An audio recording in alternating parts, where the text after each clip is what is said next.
As a Latino boy growing up in the early 2000s, I don't think it will come as a surprise to anyone that Dragon Ball played a huge role in my life.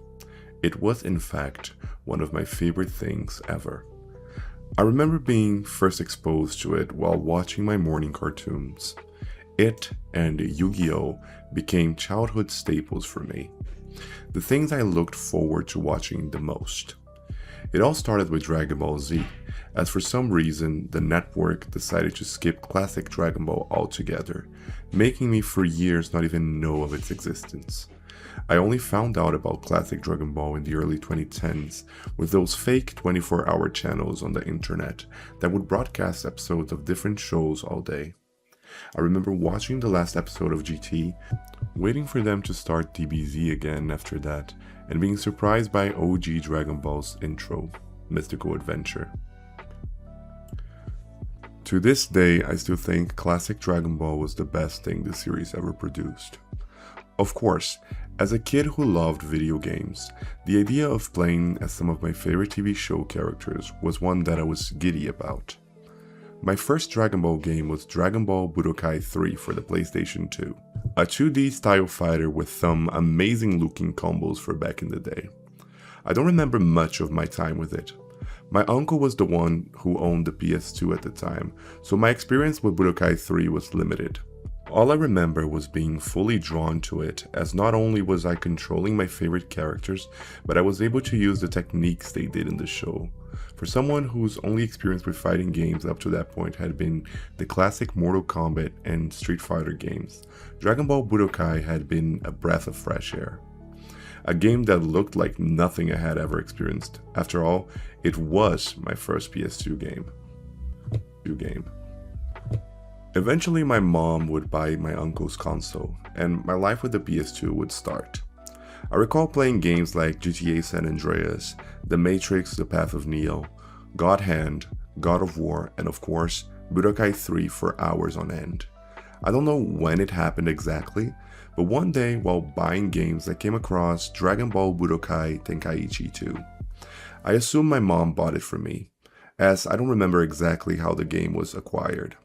Playing it was my first experience with an open-style arena fighter. If Budokai 3 had been my first experience with Dragon Ball games, Budokai Tenkaichi 2 had been the one to get me addicted to them. I recall playing the beginning of the story mode for the game over and over again, not because I wasn't good enough to beat the enemies, even though I wasn't, but because a boy who visited my house once stole my memory card, and yes, over 15 years later.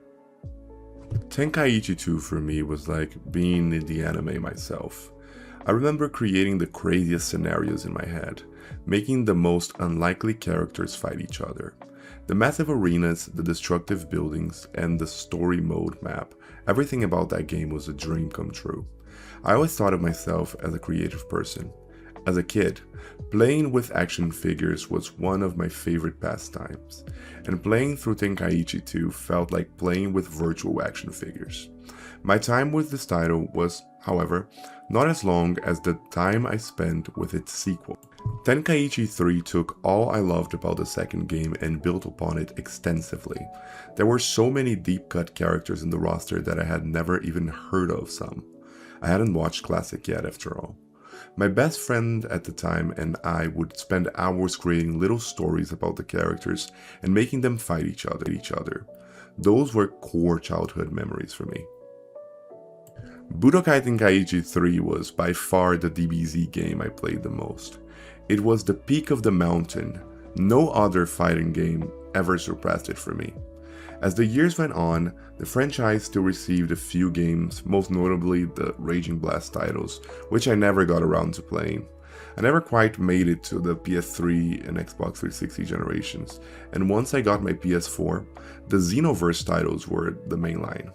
And though I had enjoyed them, Xenoverse 2 in particular inspiring me to write what was at the time the longest thing I had ever written. A 300-page fanfic on the origin of the character I created for it. I never felt the need to stay.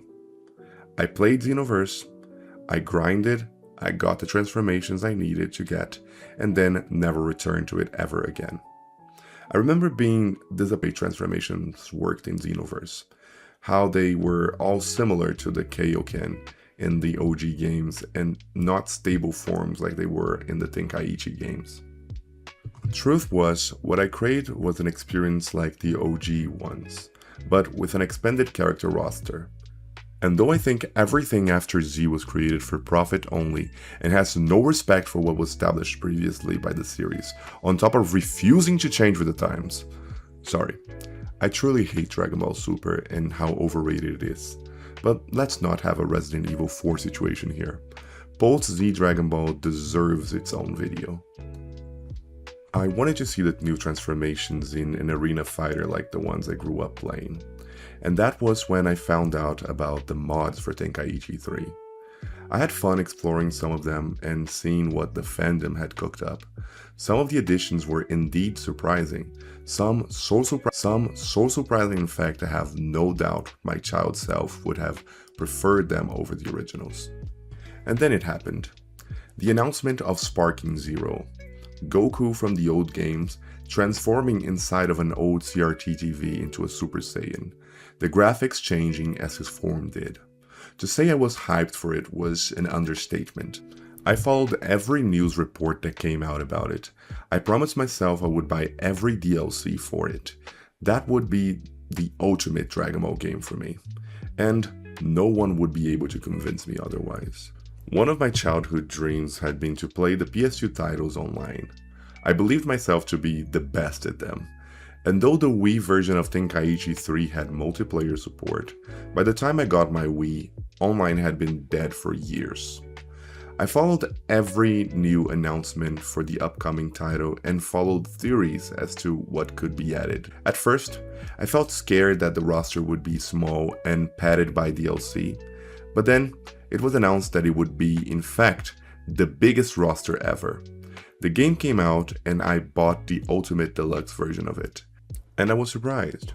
It was everything I imagined it would be. Sure, the story mode had been kind of gutted, but who cared? It was the game I had always dreamed of. Yes, it was missing some of the classic characters, but I was more than willing to ignore that detail. I played it online for hours the week it came out. I made friends who were also in love with the game, and we played it to our heart's content. Couch multiplayer at the time was botched, but I couldn't care less. We were in the online era after all, and for the first few weeks it was perfect. And then I stopped playing. The thousands of hours I imagined myself spending on it became only shy of 85. This is just my opinion, but I believe there is a reason as to why people now have such a negative sentiment towards Sparking Zero. And it's not the lack of content. It is not the lack of care or uniqueness. Sparking Zero is truly the game we the fans have been clamoring for years. I said multiple times that had Budokai Tenkaichi 3 been ported to PC with no changes whatsoever other than the addition of multiplayer, I would have bought it even if the graphics were the same they had been all those years ago. Instead, what I got was more than I had ever dreamed of, both graphically and gameplay wise. I truly believe Sparking Zero is objectively a better game than Budokai Tenkaichi 3. Not for the time. Budokai Tenkaichi 3 was way more impressive than Sparking Zero if compared to its contemporaries. But regardless of that, Sparking Zero is comparatively a better game. It has so much it offers, it is so fluid, and it looks so good. The old games offered, this one does too. So why have people's sentiments shifted around it? We grew up. I know it's unfortunate and sometimes even scary to think that we have changed enough that something in the world that once brought us joy just simply doesn't anymore. Maybe this doesn't apply to everybody, but it applies to me. Sparking Zero is a great game, one that I don't regret buying for a second. But I, as a 28-year-old, no longer play with action figures. I no longer create stories for my characters in video games. I no longer sit down on the couch with my best friend and play all day. It doesn't feel the same anymore. Sparking Zero will always be fun from time to time. I'll always keep the promise I made to myself, and I'll buy every DLC that comes out for it. Hell, maybe I'll even go back and play it from time to time, but I'm no longer the kid who was excited to be like Goku. And that will forever change the way I feel about Sparking Zero, the perfect game that is perfectly imperfect.